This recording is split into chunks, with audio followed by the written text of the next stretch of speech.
atau tukang-tukangan, tukang roti setiap sore pasti keluar, pasti bunyi. Kita bangun tidur, jam nggak ada, aduh mati lampu, jam nggak ada, jam rusak lagi, ya kan? Ada tukang roti lewat, wah sekarang biasanya kalau roti ini nih atau tukang bakpao ini nih, kalau bunyi kayak gini, ini pasti sore nih, yakin. Nah bisa, boleh sholat sah. Waktu asar, masuk waktu asar dengan mendengar tukang-tukangan, tukang roti, tukang cilor, boleh. Atau tukang yang di depan rumah tuh, naik motor, atau tukang burger tuh, biasanya itu tukang burger itu pasti mungkin nggak sebelum asar datangnya, pasti sore tukang burger yang di depan rumah tuh. Kalau yang naik motor siapa itu namanya? Nah itu pas azan. Nah berarti ente sholat dengan melihat dia seakan dia itu hilal, tanda bahwa itu masuk waktu asar, sah sholat sah. Ente nggak ngelihat jam, nggak mendengar azan, sah sholat, nggak apa-apa. Itu berarti masuk waktu azan. Masuknya waktu azan itu ada tukang burger. Ya Rabbana a'tarafna bi annana jatarafna wa anana sharafna anana sharafna fadun alaina nawman. Wa dukhul waktu, dan selanjutnya yaitu masuk waktu. Ya, mengetahui ma'rifat dukhulil waktu, mengetahui masuk waktu. Wajib mengetahui waktu sholatnya, wajib. Mengetahui waktu sholatnya itu yakinan, baik itu secara yakin, ya, yakin, benar-benar tahu. Ya contoh misalkan ya waktu-waktu sholat yang kita udah tahu ya, misalkan maghrib dah. Waktu maghrib itu apa? Nah dari mulai terbenamnya matahari full, buletannya matahari udah terbenam, itu masuk waktu maghrib sampai hilangnya mega merah. Biasa kalau maghrib masih ada merah-merah, nah itu maghrib. Tapi kalau benar-benar udah nggak ada merahnya, udah nggak ada, nah itu isya. Nah berarti bisanya sholat maghrib itu kalau matahari udah bener-bener tenggelam, gurub, udah bener-bener tenggelam. Nah itu secara yakin tuh gitu. Kita tahu bener-bener bahwa buletan matahari itu udah bener-bener tenggelam, itu yakinan. Secara yakin itu seperti itu, tapi jarang, bener. Kita mengetahui waktu maghrib begitu gak? Ya kan? Boro-boro, ya kan? Di dalam, ya kan? Ngelihat ini di dalam ya, nggak keluar acan, ya kan? Jarang kita ya, jarang. Di pantai, di laut ya, kalau mau yakinan secara yakin. Minimal zonan, secara praduga kuat, sangkaan. Ya, jadi mengetahui waktu sholat itu imma secara yakin atau minimal kalau nggak yakin secara zonan, prasangka. Tapi prasangka juga, praduga juga harus berdasar. Yang disebutnya ijtihad, sama kayak kemarin menghadap kiblat. Baik itu secara yakin atau secara zon, prasangka. Prasangkanya juga harus berdasar. Nah masuk waktu juga gitu. Minimal secara zon aja. Ya, secara praduga. Tapi praduga, prasangkanya juga harus ada dasar. Bisa apa aja, banyak. Cara mengetahui waktu sholat secara zon itu banyak. Kalau sekarang apa? Azan. Nah azan itu azan juga disebut zon juga. Bukan kan masuk waktunya sholat itu dengan azan bukan. Kalau azan anak kecil gimana? Yang nggak tahu kapan masuknya, orang nyuruh aja anak kecil, ya kan? Nggak bisa dipercaya. Walaupun azannya anak kecil itu nggak bisa dipercaya. Harus yang sikoh kayak kemarin menghadap kiblat. Harus nanya dengan orang yang sikoh, terpercaya. Nah azannya pun harus azan yang terpercaya. Harus muazin, awas beda orang yang azan sama muazin, tukang azan. Beda ya. orang yang azan sama tukang azan. Anak kecil boleh azan, boleh. Anak kecil. Orang fasik boleh azan, boleh. Tapi untuk azan mengetahui yang bisa mengetahui waktu sholat nggak bisa. Harus muazin yang benar-benar tahu jadwal sholat. Ya kan? Ya kalau sekarang kan mengetahui waktu sholat itu kan dengan jadwal sholat. Iya di jam. Ya, di jam ada jadwalnya. Ya kan? Ada jadwalnya. Awas beda orang azan sama orang muazin gitu. Nggak bisa dipercaya orang yang anak kecil misalkan azan belum bisa dipercaya gitu. Nggak bisa dijadikan zone prasangka kita bahwa oh ini masuk waktu sholat gitu. Apalagi dengan waktu sholat yang ada di aplikasi HP.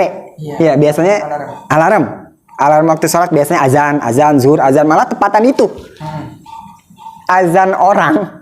Ya orangnya yang misalkan anak kecil, bocah belum bisa dipercaya, malah lebih percaya sama aplikasi, malah itu yang lebih jelas. Itu terbukti azan, oh waktu sholat nih bunyi alarm kita. Nah itu bisa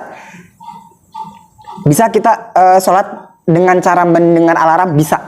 Berarti masuk waktu sholat dengan alarm. Bukan dengan terbenam matahari sampai terbenamnya merah. Itu. Nah itu namanya mengetahui waktu sholat dengan cara zon, nggak apa-apa, sah.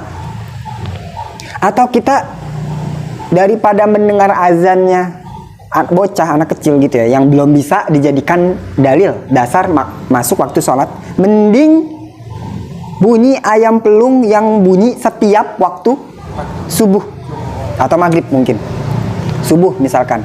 Nah itu malah bisa lebih dipercaya.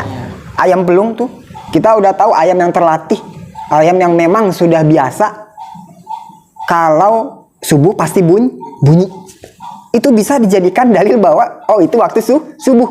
Udah, kita nggak perlu lihat ini udah terbit fajar sodik belum ya. Mendung. Iya. Udah azan belum ya? Bahkan nggak ngeliat jam boleh sah sholat dengan cara hanya mendengar bunyi ayam. Tapi ayamnya yang udah terbiasa memang bunyi kalau sudah waktu subuh. Kayak gitu. Atau tukang roti setiap sore pasti keluar, pasti bunyi.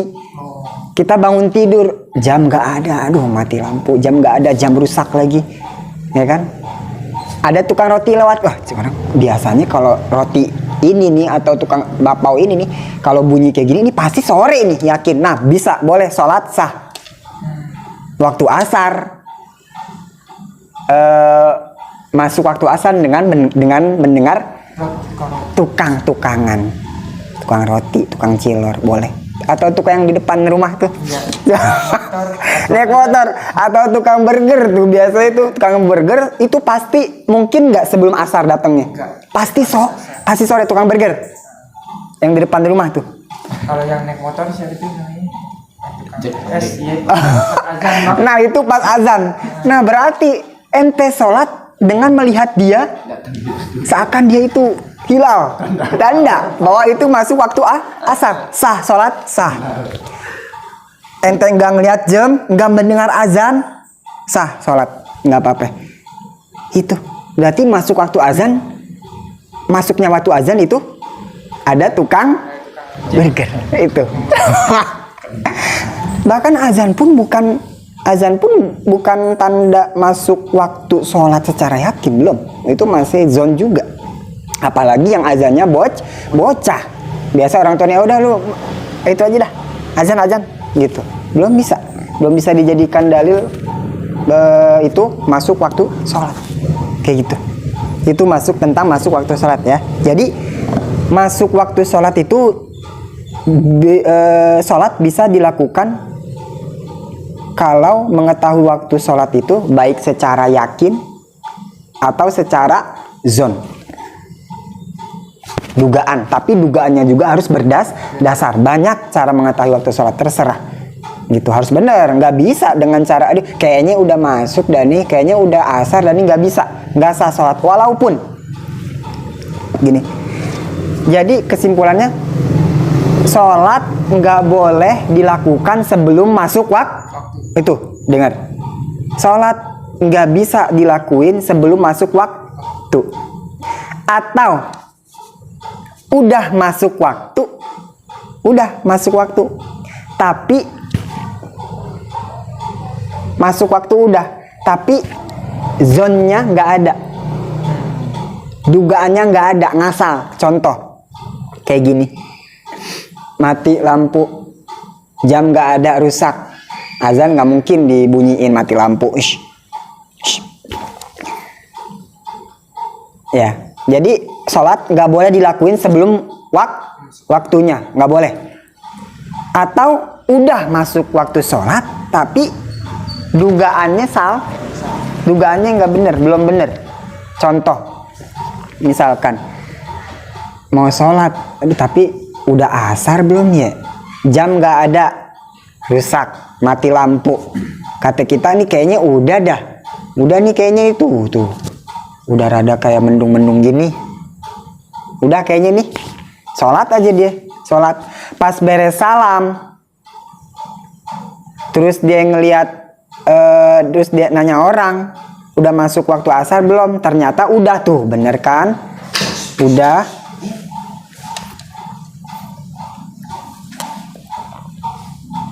Bener kan? Kata gue juga. Bener gue, nggak salah nih sholat nih sekarang, nggak salah. Karena waktu sholat udah masuk. Waktu asar udah masuk, bener kan gue? Bener, nggak salah tadi gue sholat tuh udah, bener kan? Nah, sholatnya sah gak? Nggak sah. Lihat di tengah. Faman sholat bidul ma'rifat, dikurung duhulul waktu. Ai ma'rifatu duhulul waktu, yaitu harus mengetahui waktu sholat al-mahdudi yang sudah ditentukan syar'an secara syara. Yakinan mengetahui waktu sholat itu baik secara yakin, au zonnan, atau secara zon, praduga kuat. Faman, nah di sini. Faman, maka barang siapa sholat yang sholat bidunil ma'rifati, tanpa mengetahui waktunya dulu, lantasi hasolatuhu, maka nggak sah sholatnya. Wa in waqa'at fil wakti, walaupun buktinya sholat orang itu fil wakti, sudah di dalam waktunya. Wa in waqa'at, walaupun buktinya, waqa'at itu gitu, walaupun buktinya memang fil wakti, memang di dalam waktunya, tetap nggak sah. Tuh bener kan? Walaupun sudah masuk waktu sholat, tapi dugaannya nggak bener, prasangkanya itu tidak berdasar. Jadi prasangkanya itu kayaknya udah nggak bisa sholat dengan cara mengetahui waktu sholat dengan cara kayaknya, nggak bisa pakai kayaknya. Perasaan nggak bisa pakai perasaan, nggak bisa, harus berdasar. Walaupun menduganya juga harus berdasar. Harus berdasar. Kayak tadi ngelihat, oh ayam bunyi nih, ayam bunyi setiap subuh. Oh ini waktu subuh, nggak apa-apa sholat walaupun nggak dengar azan, walaupun nggak ngeliat jam, nggak apa-apa sah. Karena dia melihat sesuatu yang kuat, yang berdasar, yang biasa. Ada dalilnya, ada dasarnya, kayak gitu. Jadi walaupun sholat bener di dalam waktunya, tapi dugaannya nggak bener, cuman pakai cuman pakai kayaknya doang, itu nggak bisa. Walaupun nafsil amrinya, buktinya, realitanya bener. Jadi ingat kemarin li'anal i'tibaro fil ibadah, sesungguhnya yang dihitung fil ibadah di dalam ibadah itu, pertama bima fi zonil mukallaf, pertama yang diperhitungkan dalam ibadah yang pertama yaitu dugaan, prasangka kuatnya orangnya mukallaf, prasangka kuat kita. Kedua, wabima fi nafsil amri, yang kedua yang dihitung dalam ibadah yaitu buktinya. Ini dua-duanya harus ada, nggak boleh salah satunya doang. Walaupun nafsil amrinya buktinya bener, realitanya bener bahwa sholat itu di waktunya, tapi dugaannya tadi nggak bener. Zonnya itu pakai perasaan doang, nggak bisa. Sholat nggak bisa, nggak sah, harus diulang. Walaupun bener, tadi sholat tuh bener, udah masuk waktu. Tapi dugaannya tadi nggak benar, tetap sholat harus diulang. Kayak gitu. Nah itu, paham ya? Itu masuk waktu.